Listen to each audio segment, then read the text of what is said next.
मथुरा के श्री कृष्ण जन्मभूमि शाही ईदगाह मामले में इलाहाबाद हाईकोर्ट ने एक अहम फैसला दिया है, जिसके तहत शाही ईदगाह का सर्वेक्षण करने का आदेश दिया गया है। सर्वे के काम के लिए कमिश्नर नियुक्त किए जाएंगे। इलाहाबाद हाईकोर्ट ने 3 अधिवक्ताओं को कोर्ट कमिश्नर नियुक्त कर विवादित परिसर का सर्वे करने का आदेश दिया है। इस पर हिंदू पक्ष के वकील विष्णु शंकर जैन ने क्या कुछ कहा, पहले वो सुनिए।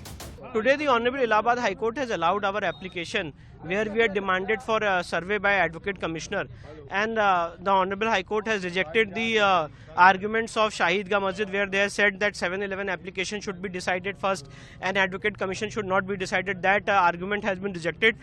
The court has in principle agreed with our demand that Advocate Commissioner must be issued. Who will be the Advocate Commissioner, whether it will be a 3-member panel, what will be the timing of Advocate Commissioner, what will be the modalities, all these things will be decided on 18th December.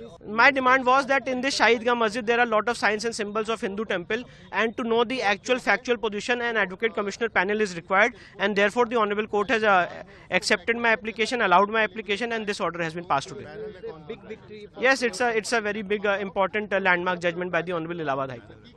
आपको बता दें कि श्री कृष्ण जन्मभूमि और शाही ईदगाह विवाद मामले में गुरुवार को सुनवाई के दौरान कोर्ट ने बड़ा फैसला सुनाया। कोर्ट ने 3 अधिवक्ताओं को कोर्ट कमिश्नर नियुक्त कर विवादित परिसर का सर्वे करने का आदेश दिया।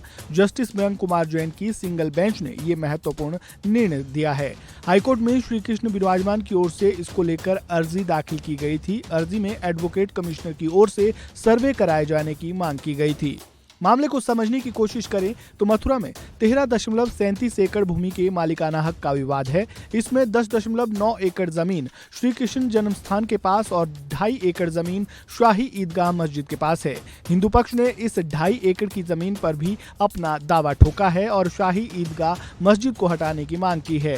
12 अक्टूबर 1968 को श्री कृष्ण जन्मस्थान सेवा संस्थान ने शाही मस्जिद ईदगाह ट्रस्ट के साथ समझौता किया था। इस समझौते में 13.7 एकड़ जमीन पर मंदिर और मस्जिद दोनों बनने की बात हुई थी। हिंदू पक्ष का कहना है कि शाही ईदगाह मस्जिद को अवैध तरीके से कब्जा करके बनाया गया है। इस जमीन पर उनका दावा है। हिंदू पक्ष की ओर से शाही ईदगाह मस्जिद को हटाने और इस जमीन को भी श्री कृष्ण जन्मस्थान को देने की मांग की गई है। हिंदू पक्ष की ओर से ये दावा किया गया है कि शाही ईदगाह मस्जिद का निर्माण मुगल बादशाह औरंगजेब ने भगवान कृष्ण की जमीन पर बने मंदिर को तोड़कर करवाया था। इस खबर में फिलहाल इतना ही। ताज़ा अपडेट के लिए बने रहें वन इंडिया हिंदी के साथ।